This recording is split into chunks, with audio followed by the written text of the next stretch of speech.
Welcome to the Menopause and Cancer podcast, where we speak with cancer patient survivors and incredible experts to help us find solutions to our symptoms and ideas to improve our health. My name is Dani, and in today's episode, we're going to be talking about one of the most important things about your sexual health. I know we've spoken about sexual health on the podcast before. We've talked about the importance of moisturizers, lubes, vaginal estrogen, so many important conversations we've already had. But Andrea Ward is a women's health nurse practitioner from America. She's got lots of new things to share with us that were totally new to me. I never even knew these strategies and options existed for us as women. We're going to be talking about some medication that is available for us to help us with desire. Like, who knew that even existed? We're also going to be talking about Viagra, and we're going to discuss clitoris adhesion, something that is really important. And perhaps when you're feeling that your vaginal estrogen, your moisturizers, your lube isn't quite working, maybe this is something for you to just pay attention to, or just we want to make you aware of it because it affects so many cancer survivors, and statistically a lot more cancer survivors than women who are going through the perimenopause and menopause naturally. So this is a conversation that had so many amazing nuggets, pieces of information that I wanted to share with you. I'm very, very grateful for Andrea to make me aware so that we can all be more aware as a result of it. So let's welcome this woman, this amazing woman, onto the show. Thank you for joining me on the podcast today, Andrea. How are you? I'm so good. I'm so happy to be here. Thank you for having me. Oh, it's fantastic. So you are in America and you're a nurse practitioner and you have a real special interest in women's health, in sexual health, in the menopause. How did that come about? That is an excellent question. I think a lot of it has been just kind of stumbling around into it. I think if you ask a lot of people in this space, they have kind of a similar story where, you started out maybe with the meat and potatoes, just gynecology, this and that, and then you keep getting these patients with questions about, I have pain with sex, or I'm not interested in sex, I have a problem with orgasm. And it used to be like oh God, I don't know what to tell you. I'm so sorry. Like, I want to help you, but I have no idea. So over time, I'm like, well, let's figure this out.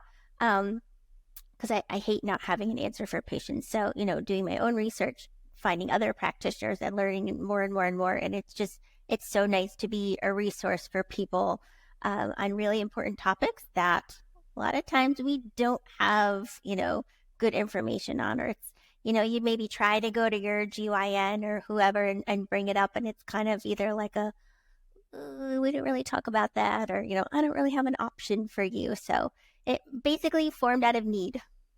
I love that.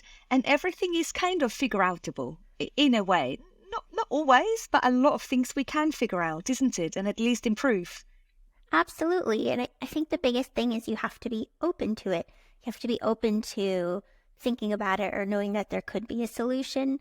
I feel like a lot of patients kind of get turned down or dismissed more so out of the practitioner's fear or lack of knowledge than the fact that there really isn't anything that can be done for them.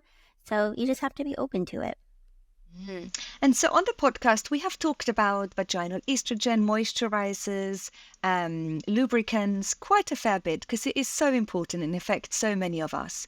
And we also talk about the lack of desire, just maybe having zero desire, actually. And then the conversation often sort of results in, yes, it's really difficult and it's multifaceted and it's very complex.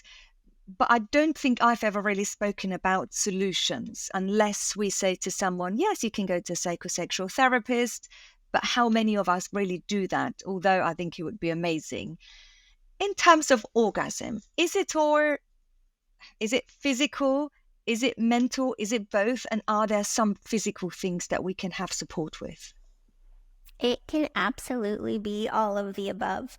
I do think the emphasis is usually put on like mental, it's mental, which is a big part of it. I mean, you got to be in a good headspace to kind of allow yourself to have an orgasm, but there's so much physical that can be going on with anyone, not just patients who have, who have gone through cancer and cancer treatments. one of the things I had reached out to you about to be like, hey, are you aware of this? Is something called clitoral adhesions. So had you ever heard of that before? Absolutely not. What is that? So this is something. It's a little. I'm gonna have to sit on my hands because I always use my hands to explain this, but we're on a podcast, so I think you should use your hands. Let's push it out on YouTube. So use your hands and explain what you do. And if this doesn't work, I do have a video on my Instagram where I use my own head as a clitoris to kind of explain what this is. So basically, you have a clitoris, the head of the clitoris, and there's this little hood that goes over it that kind of sits on top of the clitoris. And in like a healthy, happy clitoris, that hood should be able to kind of slide back and forth and move around. With some patients, over time, the hood starts to get stuck. Sometimes, and it's different degrees of stuck. It can be a little bit stuck. It can completely cover the clitoris, where I've had patients come in and say, I swear to God, I used to have a clitoris. I can't find it anymore. And it's because this hood has kind of gotten stuck over it. And then on top of the actual tissue sticking together, you can get these little teeny tiny, they're almost like grains of sand stuck underneath called keratin pearls. And they're basically just like dead skin cells and oils that have built up and form these little teeny tiny, like you can barely see them, these pearls that stick underneath. And for some patients that causes pain, discomfort. I've heard it described as like, it felt like I had glass under there. It feels like sand in the eye. But when you've got this skin kind of sticking and covering the clitoris and not moving as freely, you can have a couple different things. One, you can have pain, but also I have a lot of patients that are like, my orgasm isn't as intense. It's taking longer to get there. It's more frustrating. So we can actually go in and it's like a really simple office procedure. I don't have to sedate people. I just use a topical numbing cream and just like gently stretch the tissue, get it unstuck so it can move again. And it helps a lot with orgasm, arousal, things like that. We don't have like a ton of information on this, but in the general population, about 22% of women have clitoral adhesions. Now, if you happen to get out a mirror and look at yourself and go, oh my God, I think I have this, but you have no symptoms, like don't worry about it. We don't have to go feeling around. If you're fine, you're not having pain, you're orgasming, great. But there was one study in breast cancer patients specifically, and they found that actually 65% of the breast cancer patients that they looked at had clitoral adhesions after using like an estrogen modulator. So, of course, we need more research, but that could be one of the clues into why some patients are having more trouble having orgasm after the cancer treatment. That's quite a significant increase to the comparison of the general population. Yeah. And not knowing it could be a very physical reason, then can make us feel that there's so much wrong with us and we've changed and we are now the person who doesn't want to have sex anymore. But of course, if the outcome isn't there as much, we're not going to have the incentive in the first place, right? So it's like catch-22. Where do we start? And knowing. So some of our doctors that we speak to often talk about massaging and getting a nice lubricant or a nice moisturizer and just massaging the whole of the area of the vulva. That could be a good idea to also release when the hood is stuck, isn't it? Hey, thanks for watching this episode. 73% of people who watch my podcast haven't yet clicked the subscribe button, and 11% haven't hit the button to turn on notifications. I want these conversations to reach as many women as possible who might need to hear them. So if you've ever enjoyed listening to this podcast, please hit subscribe now. Yeah, so I kind of explain to patients it's like popping a pimple to kind of push the hood back. Like you can use your thumbs or your finger and you just kind of push in and up a little bit, and you just want to kind of expose it as much as you can. For some patients, just using like a topical hormone like estrogen and maybe using like some coconut oil once a day and kind of pulling the hood back, like that works for them. But there's also a lot of people that it doesn't want to get unstuck. So then that's where I have to come in and unstick it for them. Thank you for explaining that. Because when I saw your email, I thought, what is this woman on about? What is that? I thought we talked about sexual health, but not to that detail, which is amazing for you to bring up with us. And considering the statistics, a very useful just piece of information to have when we address all of our sexual health issues, really. Of course. And if you haven't noticed, the medical community loves to, give people treatments and medications. And then when you have a side effect or whatever from it, be like, oh, well, that's on us. That's on you. Maybe you're not relaxing enough when you have an orgasm. Did you have a glass of wine? All that nonsense. But we really need to be more active in being like, okay, yay, we helped this person. They're surviving, but there's more to life than surviving. Nobody's asking too much when they're like, I would like to get back to connecting with my partner or finding this great release. Like, so many people use orgasm just so they can fall asleep at night. That's a really common use of orgasm. So you're not asking too much if you're asking to just be able to have an orgasm again. Thank you for making that so clear. I love that. Andrea, can we talk about some other things that can help with orgasms, please? And what is there? Because when I go into my local pharmacy here in a village where I live, there is one poster and it's talking about Viagra for men. And you don't have to have a prescription. I think you can speak to a pharmacist here in the UK, and Viagra is easily and readily available to all men. Is there something like that for women? Or can we use Viagra, the male version, for women? What is there? I mean, I know you're in the States, it's a bit different, but talk me through what you know. Absolutely. And sometimes I think, you turn on the faucets and Viagra will just kind of pour out of it. It's so easily available, which I love for men, but we love to even the playing field a little bit for women. So the whole idea with Viagra, and put it into perspective, the penis and the clitoris, they're what are called homologous or structures. So they're basically the same thing, just different forms. Clitoris is a little bit smaller.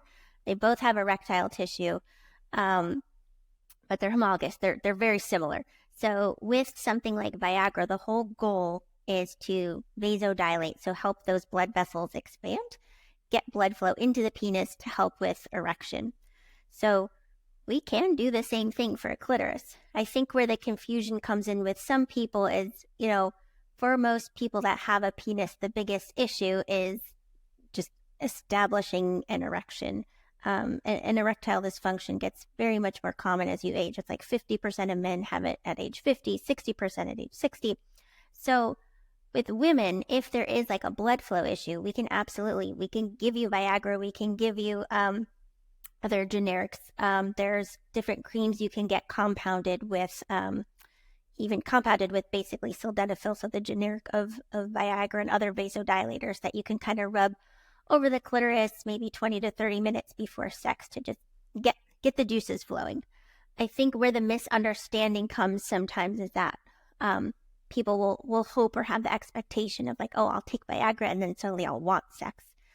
I mean, it may help in the sense that you feel things moving around a little bit, you feel more stimulation, and then you're like, oh, that sounds fun. But in and of itself, it's not like a medication that increases desire, but it can definitely help increase blood flow. And so are these readily available, licensed for women in the US? It's not FDA approved for women, but we use it for women. And I think sometimes that sounds scary to kind of use a medication off label. But I'll say this, we do it all the time, even simple things like certain birth controls that we'll use for someone to treat acne. Well, most of the time that's off label. So we actually do it all the time. It doesn't mean it's not safe or not studied. But, especially when it comes to women's health, we don't have a whole lot out there. So we have to get creative. But I wonder if people are here in the UK, for example, and they walk into their general practitioner and they say, can you prescribe me some Viagra? I don't think that would happen. Or do you think we should just go and try it? Like, if it's ready and available for men, do you think it's just can we go and try this and just use it, or how? I mean, of course, as long as it's safe for you and things like that. I mean, here it's not over the counter, but I assume the pharmacist there will talk to you about, certain conditions where you shouldn't use Viagra. But I'm all about the mindset of putting it out there. So like, for instance, I order testosterone for female patients a lot, and I will get constantly messages back from the pharmacy like, did you mean to do this? And I'll like write in the prescription, patient is a woman. I'm aware she is a woman. We are using this for such and such. But if you're feeling brave and spicy, I think sometimes it's fun to have those conversations and be like, look, works for a penis, we can use it for a clitoris too. I love that. And I hope a lot of people are going to take that conversation forward and perhaps even just talk about it with their own friends, right? We don't always have to act on it and go into the pharmacy, but just the idea that this could be an option and it could help with a little bit of stimulation could just be a really nice way of just having a conversation with your friends and having a laugh, really. I agree. I love when patients talk to their friends. I'm always like, I swear to God, people come into me and they're like, oh God, I must be the only person who has pain with sex or, trouble with orgasm. I'm like, girlfriend, you have no idea. My office is filled with people just like you. You're everywhere. I swear to God. Just, talk about it. There is somebody out there just like you. And people really love talking about it. Yeah. And so, okay, so there are certain things we can do to help us with stimulation. Is there anything else from a physical point of view that can help with that stimuli, with perhaps the orgasm? Mm-hmm. So vibrators are always a super important thing. And I honestly wish they would be considered kind of like medical devices because they really are. There is, when you look at women's sensation over time, so the clitoris is amazing. It has over 10,000 nerve endings. And one thing that we know is that we lose our kind of ability to sense fine touch much more than we lose our ability to sense like deeper vibration. So even in older women, like vibration can work really well. And I think there is sometimes this mindset of like, well, I shouldn't have to use that. And will my partner feel kind of like, feel some type of way that I'm using this? But it's a tool. It's just a tool like anything else. Can't see, you wear glasses. I can't reach something on the countertop because I'm 5'2". I'm going to take out my step stool. It's just something there to help you. And there's actually, have you heard of Betty Dodson? She was like a sex educator. She died sometime in the recent past, but big on kind of teaching women how to reach orgasm. And the one, she actually coined this method called the Betty Dodson method. But the one thing that she used is it's upstairs. I don't have it here, but the Hitachi Magic Wand. It's that vibrator that looks like a giant microphone. Looks very intimidating. It's used externally, not internally. But she kind of coined this method, which used that vibrator, which is like heavy vibration stimulation, this like rocking motion of the hips. But basically, they did studies on her method, and they had about 500 women, which they classified as having anorgasmia, which no ability to have orgasm. Like most, on average, women hadn't had an orgasm in over 12 years. And I want to say it was, 93% of women were able to have an orgasm after kind of taking this course and using this method. So that is something that you can look up online. And I like it because it kind of combines, like it gives you real data. Like this stuff works. It can work for you. If you want it, go out and get it. There's no shame in it. And I think I'd like to just talk about the vibrators a little bit more, because maybe from sort of my generation, when I used to go into a sex shop in my my 20s, that's over like 20 years ago, but all the vibrators were like the long sort of penis shapes. And it was very much, the vibrators are there to almost,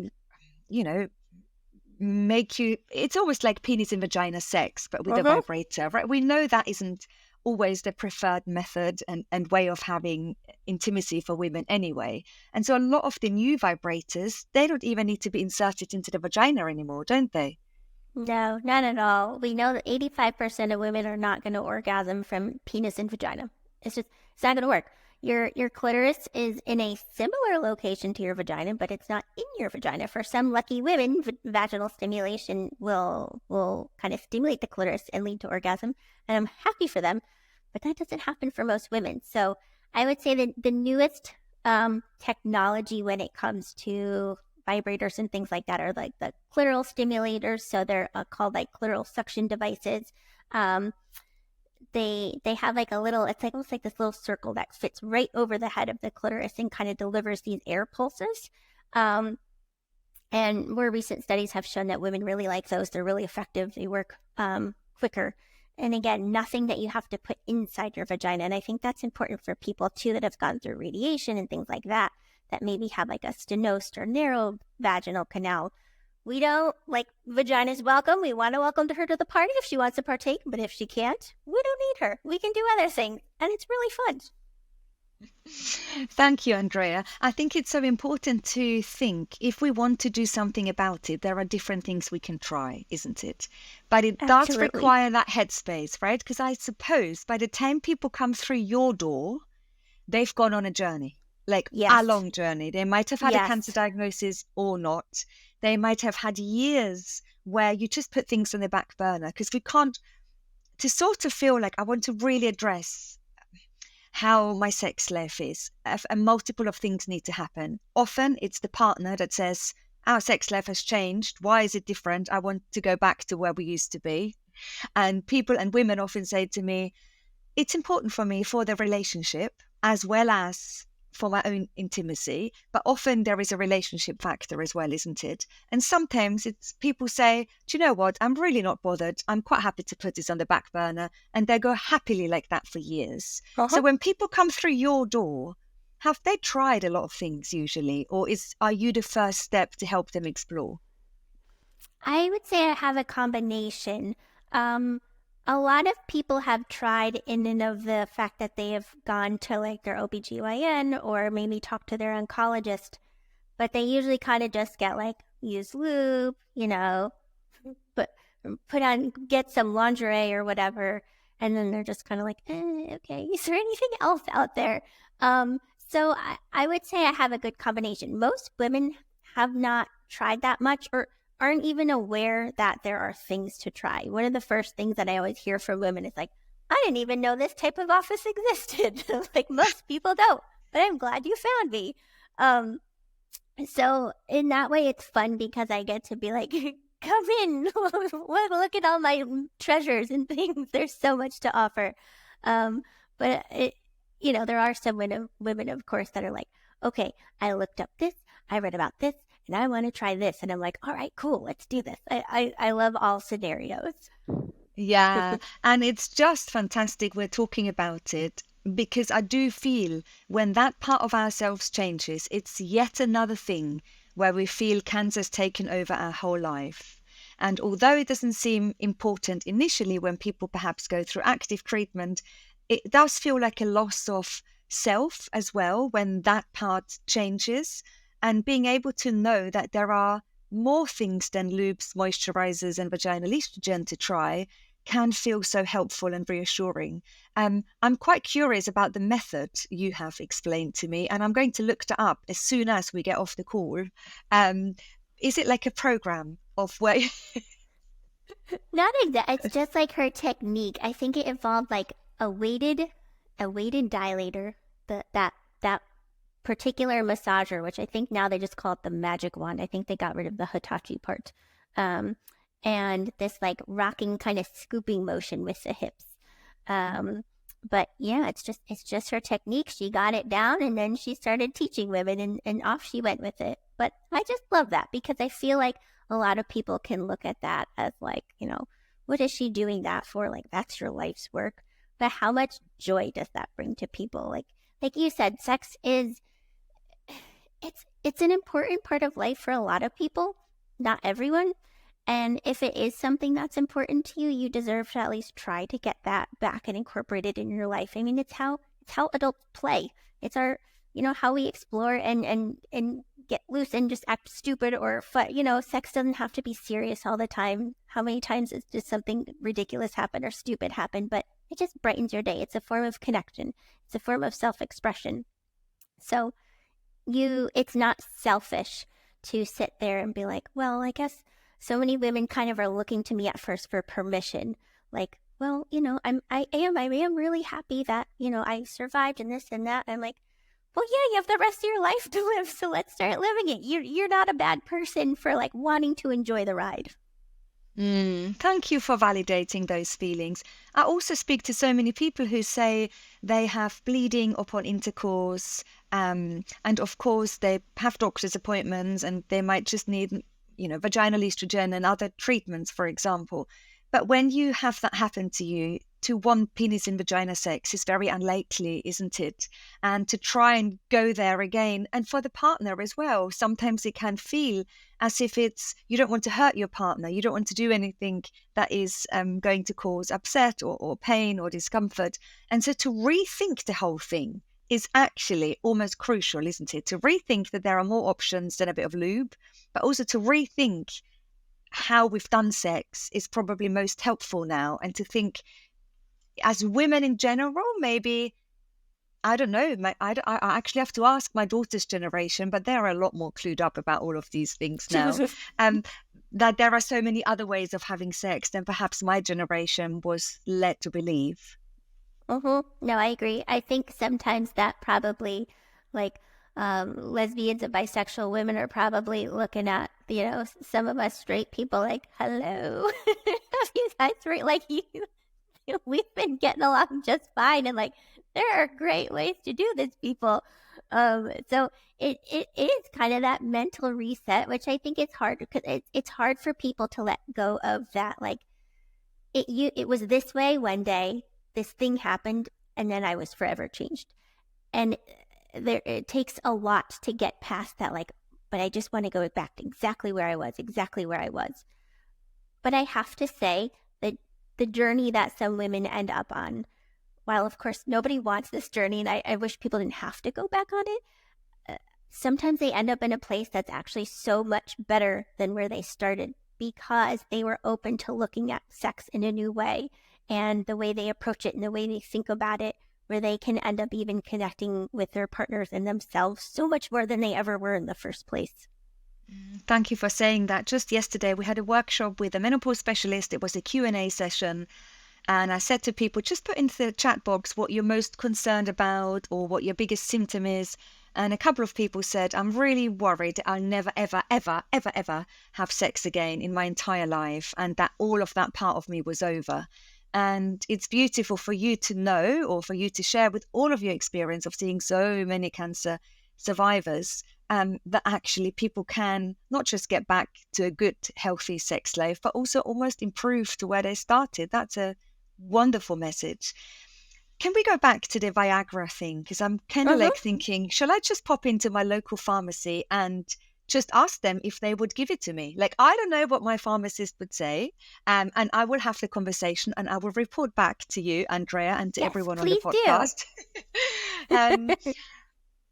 Is there, like, Viagra has been existing for years, like we go back to the 70s, right? I guess Viagra has been on the market for a long time. Do you know if anything like that is being tried to be manufactured for women, if it's on anyone's radar, if anyone is even thinking, can we license a product for women? So I believe there is a study going on looking at like topical Viagra for women. The issue comes in, it comes into interest. It comes into how much money is allocated for women's health, how much money it costs to get these things FDA approved and this and that. We actually have more options in the United States than you do in the UK for medications to help with libido, so desire for just even wanting sex in the first place.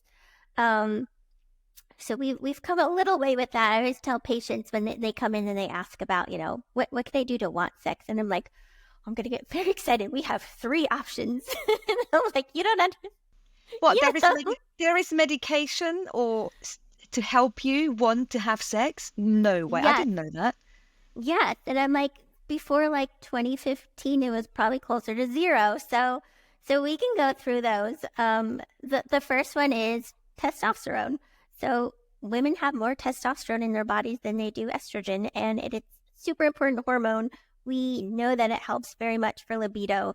We think it also probably really helps with like lean muscle mass and bone health and all that kind of stuff. But when we're sticking to sex here today, it helps with libido. Looking at a lot of like cancer patients, and I think their oncologists would be like, oh, hormones, stay away from that. There is one doctor, and her name is Rebecca, I don't know if it's Glaser, Glaser, that studies testosterone in patients with breast cancer. And she published a study in 2019 that looked at 10 years of data in breast cancer patients that they used like a testosterone implant. And they found actually a reduction in invasive breast cancer in those patients, no increases in invasive breast cancer. So there's some evidence to show that testosterone might actually kind of counteract some like breast cell proliferation. But so there's no FDA approved version of testosterone in the United States for women. There is in Australia, but not in the United States. So we either get it compounded or you can get like the man dose, which is when I have to fight with pharmacists and then kind of it's this little tube that like a man would squirt out the whole tube in one day, but women have to do about a tenth. And you just rub it into your skin, let it dry, and it takes a few weeks to kind of build that up in your system, and that can help with libido. So we had Rebecca on the podcast quite a few months ago now. Oh. And if anyone is interested in listening back, because it was a really fascinating conversation, then do go back. And I think I called it The Truth About Testosterone or something. It's a really interesting conversation with Dr. Glaser. I'm glad you bring her up. Of course, I know about testosterone, but I didn't really think that helps with arousal and desire. But yes, of course it does. Yeah. For anyone that can't have testosterone because their doctors will say hormones aren't for you, do you actually have any other medications in the States that is available? So we have two other ones. One is called Addyi or Flibanserin. This is a pill that you take by mouth. You take it before bedtime. It takes like 8 to 12 weeks to kick in. And basically it kind of decreases your levels of serotonin a little bit and boosts dopamine and norepinephrine. So serotonin is kind of, you're like, I'm happy, I'm content with what's in front of me. I don't need to seek out anything else, which is why we want to turn that down just a little bit, because dopamine is the like, yeah, let's go do things. I kind of think of it as like serotonin is that like, I've been in a long-term relationship, I trust my partner, I'm happy. Dopamine is that like in the beginning of the relationship, like, oh, is he going to call me back? Like, I wonder what he's like in bed. I wonder this. I wonder that. Da, da, da, da, da. So it's just a little bit kind of like excitatory. Gets things going a little bit. And I've had patients say things from, like I started to get the twinkles. Like I found myself, like I was sitting there on the couch and all of a sudden I was Googling vibrators. Like, I haven't done that in years. Or things like this is important to me. Like my partner tried to initiate sex and I was like, you know what? That actually might be a good idea, instead of that immediate like, do we have to? Please don't touch me. Go away. You're so annoying. So, are you going to be some like magical sex kitten? Probably not. But what a huge difference that makes in relationships when you're like, I think you're onto something here. Maybe we should try that tonight. I found like one study on breast cancer patients specifically. I didn't find anything on any other types of cancer that showed that it was safe. They used it in patients over the course of a year, anyone from like stage 0 to 3, or it was ER positive breast cancer. And sometimes people kind of get on Addyi because they're like, oh, it doesn't work well enough. Like in this study, the patients went from 0 sexually satisfying events per month at baseline, which increased to 2.2 per month. To me, that's huge. If you're going from like complete disconnect with your partner, or like you're having sex, but you're just doing it for the sake of the marriage, for the sake of the relationship, and you're not into it, to like twice a month, I'm like, yeah, let's do this. This is fun. I think that's life-changing. I think that's amazing. Absolutely. And so with this particular medication, there are no contraindications clearly to cancer survivors or breast cancer survivors. Otherwise, the study couldn't have been conducted. Yeah, like we only, it's one study. It's small. I'm trying to remember how many patients were in it. I don't remember, probably less than 100 or something like that. So at this time, there's no specific, contraindications or anything like that. I mean, you're going to find a lot of medications that there aren't studies specific to like each type of cancer, this or that. But this, this isn't, it's like a non-hormonal option. And then no idea. I had no idea that there is this thing that existed for desire. This is just a game changer for me, this conversation. Yeah. Yeah, it's exciting stuff, and I hope they keep coming out with more. there's one other option. My option number 3 is called Vyleesi or Bremelanotide. So this one is actually an injectable. It kind of looks like an insulin pen. And you inject into like your thigh or your lower abdomen, and like it takes about like 45 minutes to 2 hours to kick in. This works on a different pathway to kind of stimulate dopamine, and it works on it's like a melanocortin neuropeptide. And it kind of works on your brain to be like, oh, let's have sex. And I find that it's actually really good in patients that are having trouble reaching orgasm too. I always love the story behind this drug. I love to hear how drugs came about. They were initially studying it as trying to see if they could create an injectable self-tanner. And somebody took like, I don't know, an extra dose or something and had an erection for like longer than they anticipated. And they're like, hold the phone. Let's look at this. What else can this do? And they switched courses. And now we use it for women. That is incredible. I'm going to send this conversation to all of our colleagues here in the UK who are special trained sexologists. So we've great menopause specialists, but there are only about 40 in the country here who have special education in this whole sexology side of things. And I'm really wanting to know from them if we have anything like that to help with desire here in the UK. And would you be able to share that with me in email as well, so I can put it into the show notes and people can research it themselves?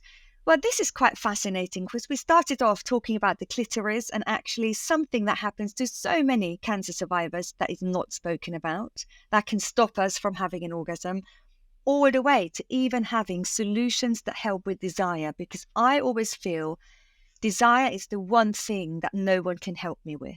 But I was wrong until I spoke to you just now. Yeah, I'll say desire is probably the trickiest one. It definitely takes work. But we've got to get away from this model of like, look, desire is very complicated. There's so much that goes into desire, from, your hormones, the chemicals floating around in your brain, to like, oh my God, my husband left crumbs on the counter again and I just want to brush his shirt.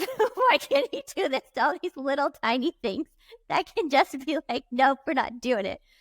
And it's nice to have something that kind of takes a little bit of the pressure off of like you and this being your fault and you got to fix this, to like, we're going to kind of give you a little edge up on this. Like, here, take this. And maybe it's enough that you're kind of stimulated and you're like, you know what? We'll clean up the crumbs later. Let's go have sex.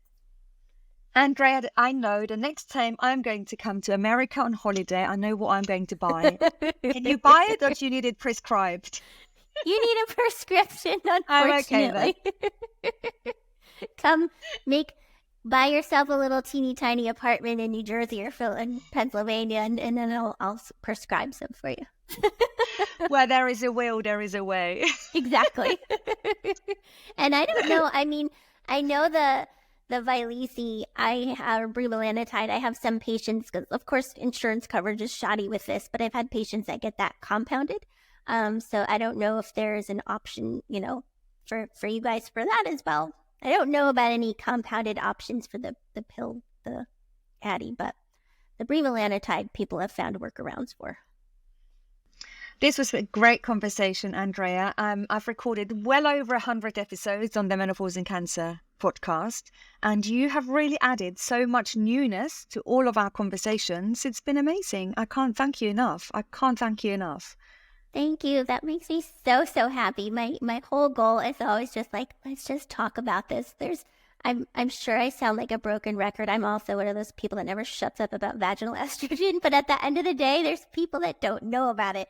So when you find a little pocket of people that are like, ooh, new information, it's so rewarding. I'm really glad we had this conversation. There was so much goodness in this conversation. I'm going to have a really hard job at trying to find a title for it. I don't even know. Yeah, everything you didn't know about sexuality. I don't even know where to start. But Andrea, thank you so much. Of course.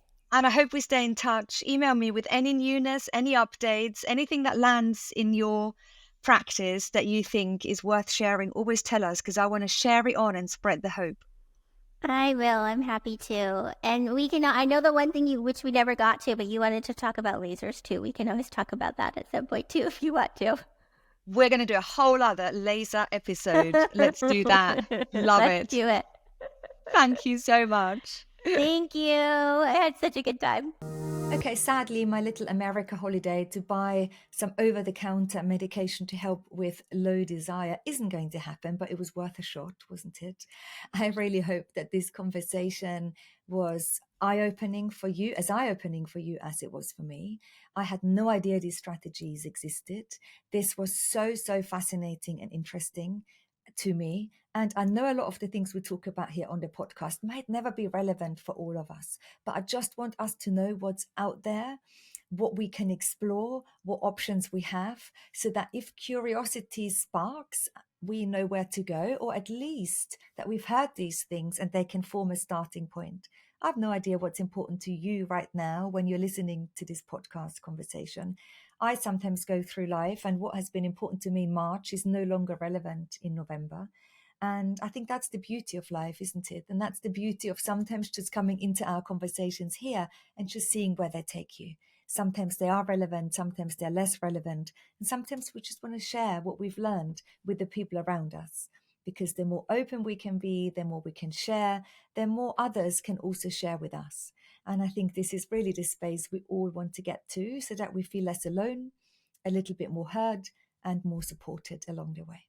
Thank you for joining me on this lovely Wednesday, and I hope that you are just going to have a good week until I speak to you again. I really do look forward to speaking to you every single week on the podcast, and I can't wait until next week.